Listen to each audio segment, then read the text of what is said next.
course, not all that many years ago was Armistice Day, the recognition of the end of World War I. 11th hour, 11th day, signing of the armistice. And over time, this evolved into a recognition of all our veterans and their service. And of course, the intriguing thing, in the course of years of doing oral histories with veterans of various wars, more often than not, God bless them, you know what they said to me? They said, I just did my job.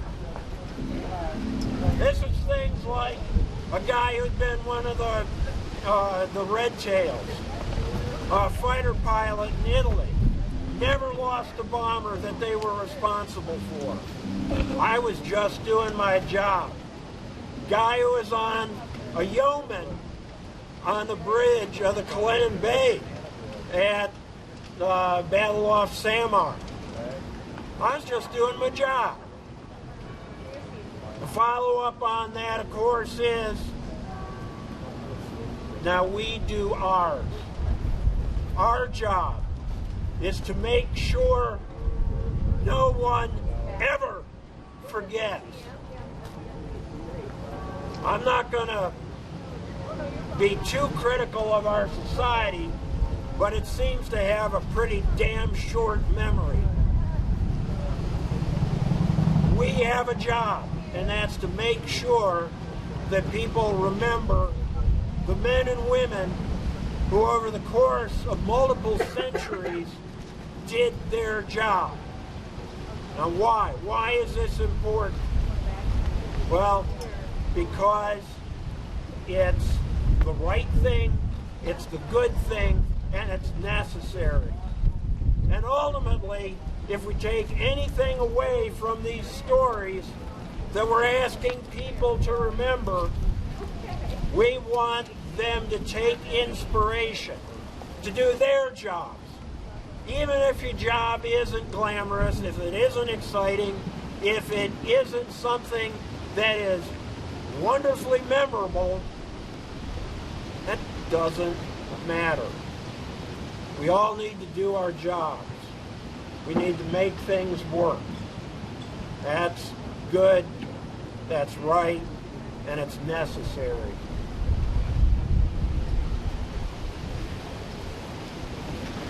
Salute detail. About face.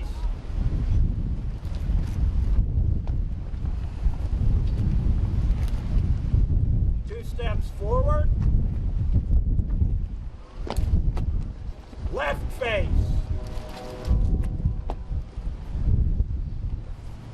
Sergeant, would you fire the salute?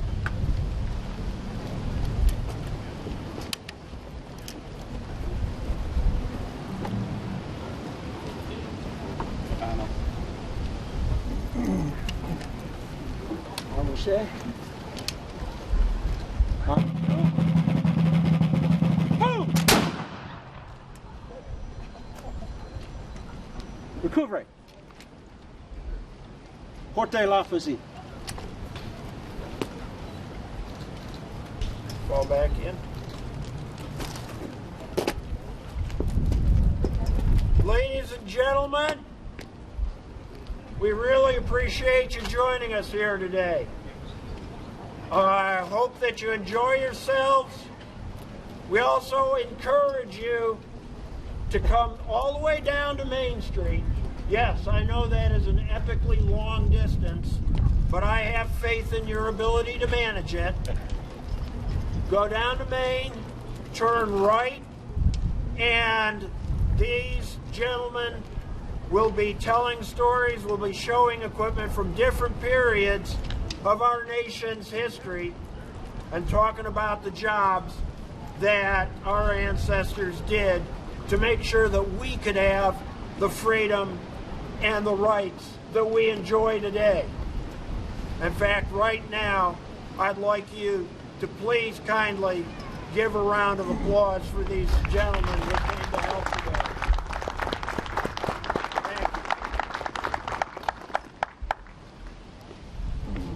Thank you. Detail. Right, face, forward, march.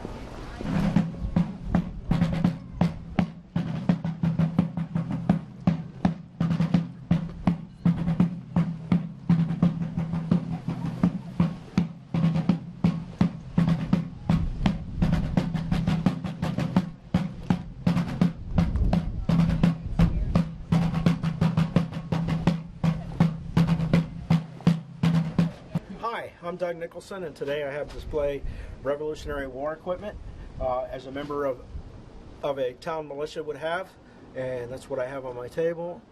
I have a 62 caliber trade gun, a 65 caliber pistol, some tomahawks. I have a sundial compass, which I can tell direction and time with this, and lead in different stages. This is lead out of the ground. This is how you'd find it in the ground. Then they would melt it down and cast it into ingots like this. And somebody like me would go see the merchant, buy the ingot, and we'd melt it down and we'd cast it into round balls like this, or we could even cast it into birdshot.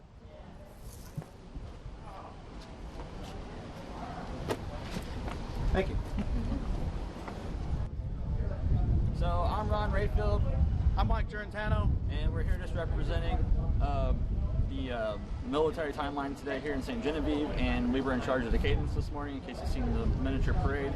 So we'll play through that for you. So here we go.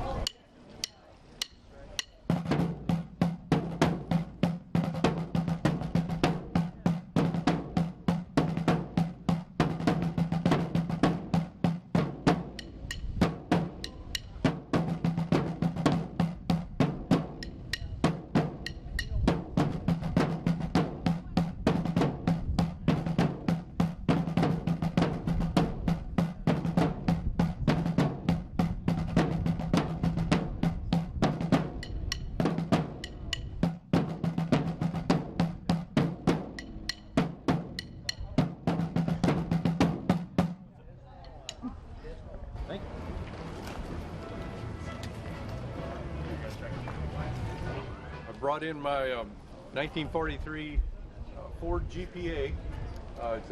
It's built off of a Jeep chassis, designed to be amphibious. They built around 12,000 of them, and I think around 6,000 went to war. Most of them, or a lot of them, went to Russia, but our troops did use a lot of them in Europe. It was somewhat successful. They were fairly easy to swamp, is what I guess their biggest drawback was. But they're fairly rare around because they tended to rust out pretty bad, and so finding one out in today's world is fairly rare. I have here pretty much a lot of the equipment that would have been carried in the Jeep at the time. Some repair tools, your air pump. There's a handheld bilge pump for pumping out some of the smaller compartments. The GPA does have its own bilge pump system that you can keep the water. There is a certain amount of water will seep in and splash in, so they had a pretty good build system on it. Whenever you're ready. Yeah, my name is Peter Davis, and I work at the Center for French Colonial Life, the museum that's quarterbacking this event. And myself and our director, Jeff Giuliano, we are interpreting World War II Navy. Primarily the stuff that we have here has to do with fire suppression, damage control. That's really Jeff's specialty, being as he's worked in firefighting museums before. So that's basically just what we're interpreting here, and my traditional garb here is really more of a CV, so the fighting sailor, so to speak, that did construction, what have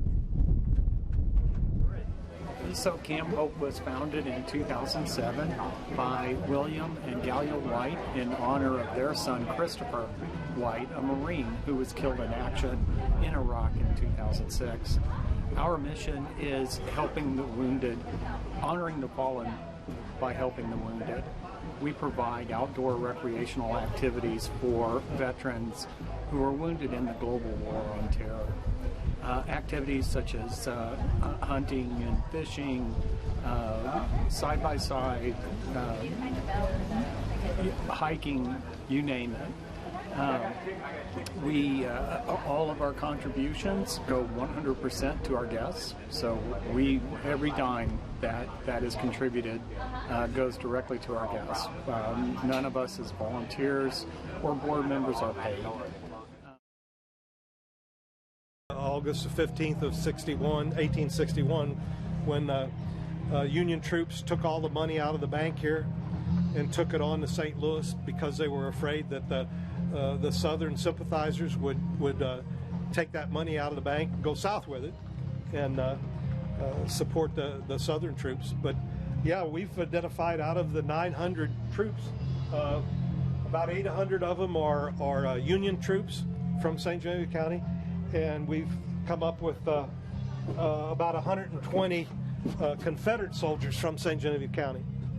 And when you think about that, you got almost 1,000 adult males from St. Genevieve County that fought during the Civil War. Well, St. Genevieve County in the 1860 census only had, it was less than 8,000 was the enrollment of St. Genevieve County in 1860. They did the national census every 10 years, just like they do now. Interesting enough, in the 1860 census, you had to report slaves as personal property on your tax returns and report them in the census. And in 1860 census, there were 465 slaves in St. Genevieve County. Now, most landowners, property owners, would not report all of their, just like they do today. You don't list all of your personal property. Well, it's estimated that there could have been as many as 1,000 slaves, 465 for sure that were recorded, but it's estimated that there may have been as many as 1,000 slaves in St. Genevieve County at the beginning of the Civil War. And of course, most of this was from the French atmosphere. Colonial St. Genevieve was all French. And of course, anybody that was French ancestry in St. Genevieve was Confederate.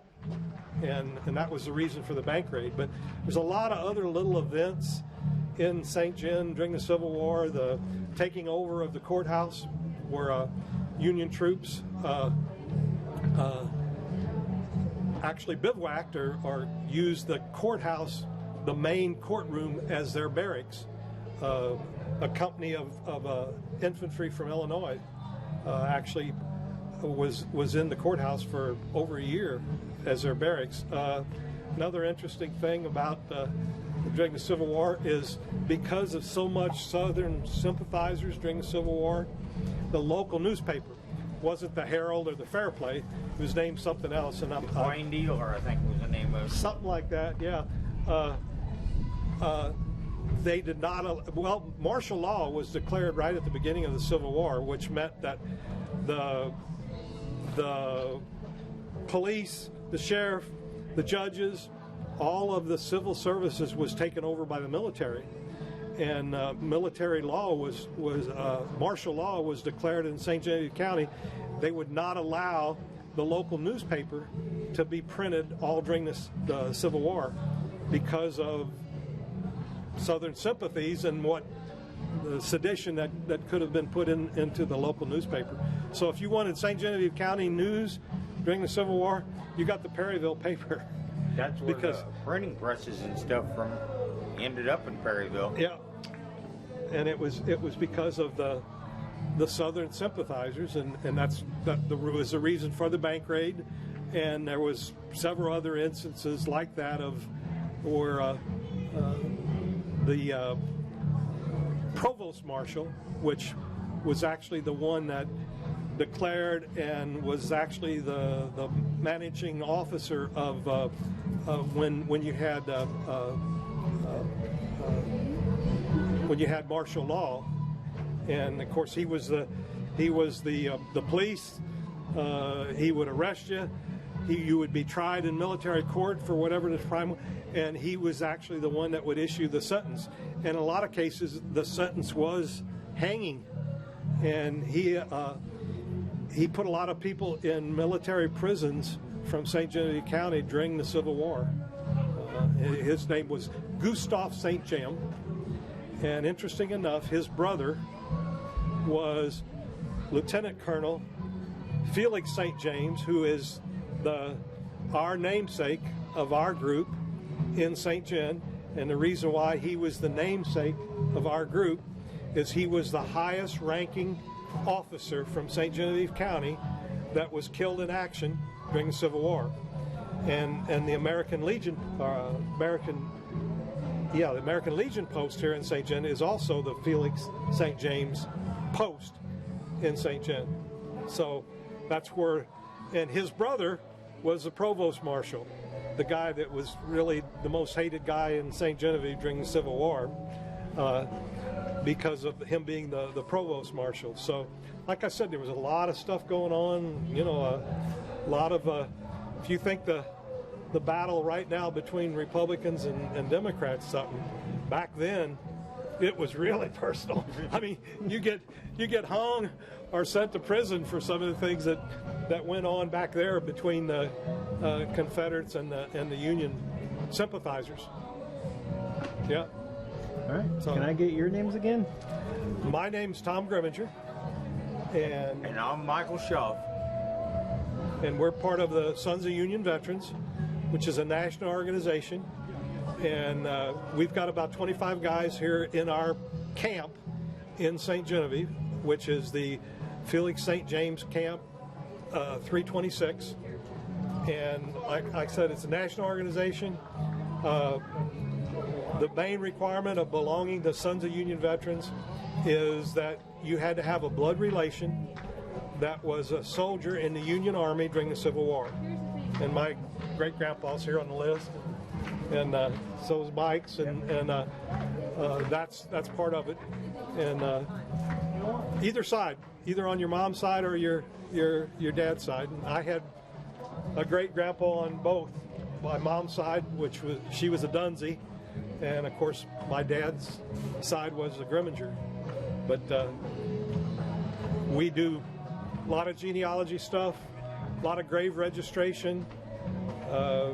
As far as tombstones, we've had some recent, just here in St. Gen, I guess in the last year or so, we've done about 2 or 3 where we've actually got them where they didn't have a marker or a tombstone. You can actually apply to the War Department, and they'll actually furnish the tombstone engraved in the whole works, and then our group will actually install it, put it in. And we cleaned gravestones at times, and we repaired some. Repaired gravestones and so forth. Well, you're looking at 800 Union soldiers here that are buried. Most of them, I would say probably 3/4 of them are buried somewhere in St. John County. So, and then we do a lot of school presentations, a lot of battle reenactments, like out of Pilot Knob every 3 years, and we do a lot of reenactments where we actually fire weapons and do the whole bit as far as different military equipment and stuff that we do. And I think that pretty much covers it. If you're into wanting, more information or get into Civil War history and stuff, we'd love to have you. We'd love to get new members. We meet monthly at the Oris and come up with some, I think, pretty interesting meetings and stuff with what we present at the meetings and stuff. All right.